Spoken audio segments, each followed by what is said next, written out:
MSNBC's ultra-left activist Joy Reid has sputtered into a complete meltdown over Elon's takeover of Twitter.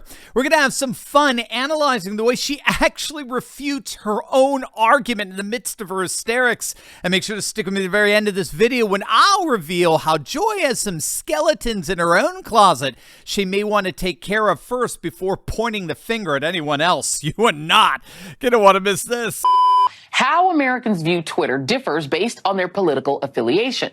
60% of Twitter users who are Republican say that the website is bad for American democracy. Why? Because Twitter has put in place safeguards to make sure that the conversations happening on the website are healthy. Stop! You know that is not why Republicans, before Elon's takeover, you know that is not why Republicans were concerned about Twitter. It was emphatically not because Twitter put in so-called safeguards to ensure that the conversations on the platform were, quote, healthy.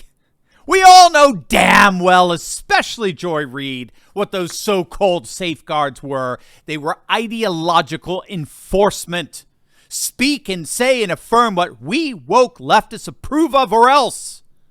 You know, I doubt Joy Reid has even read the Twitter files. If she has, then she knows she's being intellectually dishonest here. She knows that Twitter staff are overwhelmingly partisan and that the terms of service could be weaponized to silence and shadow ban and blacklist Twitter users for no other reason than for their political sentiments.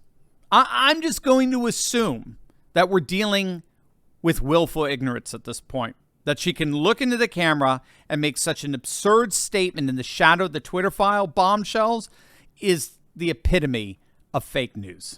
If you glance over at Getter, which is a funny name, Parler, or Truth Social, you get just a smattering of what they think is acceptable content, which includes rampant racism and anti-Semitism, vicious attacks and mockery of gay and trans people, and lots of images of the human phallus. Stop!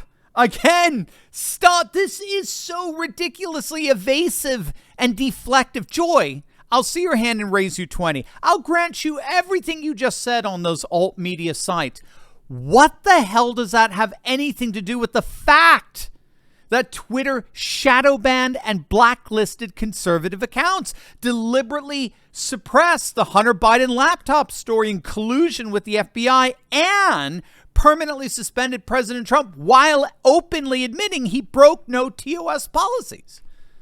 In other words, what does any of that have to do with the weaponization of the platform to enforce far-left ideological limits on the speech allowed on the platform? I have a feeling she doesn't want to answer that. Instead, she just wants to go down an evasive and deflective rabbit hole. Okay, let's see where you go. Key to keeping that kind of bile off of Twitter as much as possible was the company's Trust and Safety Council, which consisted of 100 independent civil, human rights, and other organizations created back in 2016 to combat hate speech, child exploitation, suicide, and other virulent problems related to the platform. Stop! This is beyond absurd. She's literally living in her own woke echo chamber. That council, those so-called independent human rights organizations, are nothing more than far-left activist organizations. Among the organizations that belong to that Trust and Safety Council, the Anti-Defamation League, the Center for Democracy and Technology, the Dangerous Speech Project. I kid you not. Yes, there's an organization called the Dangerous Speech Project. And you'll love this one, Feminist Frequency, and a host of others. Those are all just the tip of the iceberg. And guess who was at the head of that council? Well, that would be none other than one Yoel Roth. As many of you know, Roth has been reported as the one who blocked the Hunter Biden laptop story when it broke in October 2020. He's referred to members of the Trump administration as, quote, actual Nazis, and he referred to Trump as a racist tangerine. Is it any wonder that so many Republicans before Elon took over didn't have much faith in Twitter? Do you see how Joy Reid is inadvertently refuting her own argument as she speaks? But she's not done. Wait till you see what comes next. You're going to love it. But first, I want to take a moment to highlight a way that you can cut through all of this ridiculous propaganda throughout the new year. My Insiders Club is a censorship-free video platform where I discuss topics I can't share on YouTube and answer all your questions in a weekly live stream that you don't want to miss. I'm sharing the stories the mainstream media ignores to help you think clearly about big picture trends from an academic and scholarly perspective, and you can be a part of that conversation. If you're looking for an uncensored, open conversation discussing the topics no one else is willing to confront, plus bonus video content diving into reports I can't share here, click on the link below and join our Insiders Club today. And I have a special offer for you. Just sign up now and get a 14-day free trial and try it out. Plus, you also get several bonus resources I'll add on as a thank you for joining my Insiders Club community. But it is a limited time offer, so don't wait. Click on that link below and go to insidersclub.turleytalks.com right now and join me and thousands of patriots around the world. That's insidersclub.turleytalks.com. I look forward to seeing you there. Well, that was the case until last night, when Elon Musk disbanded the group shortly before they were set to meet. When Musk bought Twitter, he promised advertisers that it would not turn into a free-for-all hellscape where anything can be said with no consequences. Yeah, well, since he took over, that's exactly what it has turned into. Which, while he claims to have cut the number of times that users view hate-filled tweets, the Center for Countering Digital Hate has found a notable boost in the number of tweets that use slurs. Stop! Stop! She did it again! She cited a far-left partisan hack organization as an objective, disinterested, reputable source. If you don't know, the Center for Countering Digital Hate is a British organization that has a long history of weaponizing hate, just like the Southern Poverty Law Center does. Basically, whoever they disagree with, they just reframe them as hateful, right? So they target the Federalists, they've targeted Zero Hedge.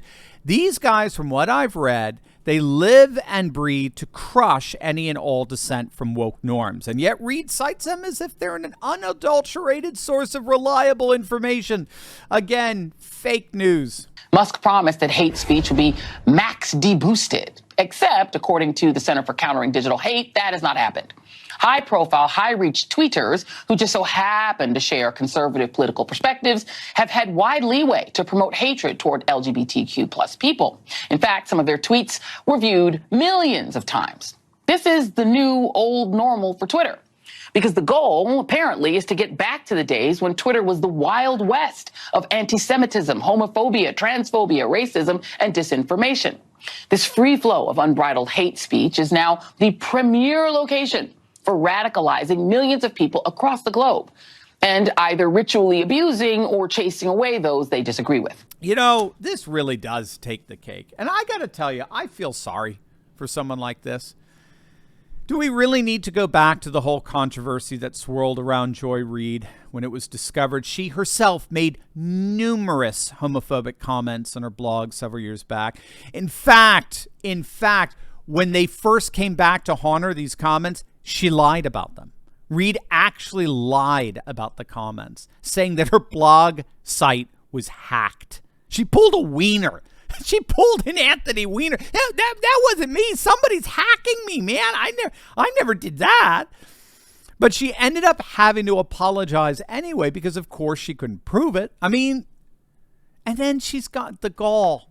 You know, it's so pathetic. And as far as all of this racist, sexist, homophobe, hate speech, you know what all that is, right? You know what all that means, don't you? Hate is the word they use for those of us who disagree with them. Anyone who disagrees with the woke left on any of their sacred cows is automatically branded as hateful, as racist, as bigoted, as far right. Think I'm exaggerating? Look at what just came out a couple of days back on The Atlantic. See for yourself. Here's the headline. Elon Musk is a far-right activist. So there you are. I mean, the moment you disagree with anything the woke left is pushing, you are immediately branded as a danger to society. I can't think of anything more wonderful in our nation today than what Elon is doing with Twitter and sending these ultra-left woke activists into complete and unintelligible, self-refuting meltdowns.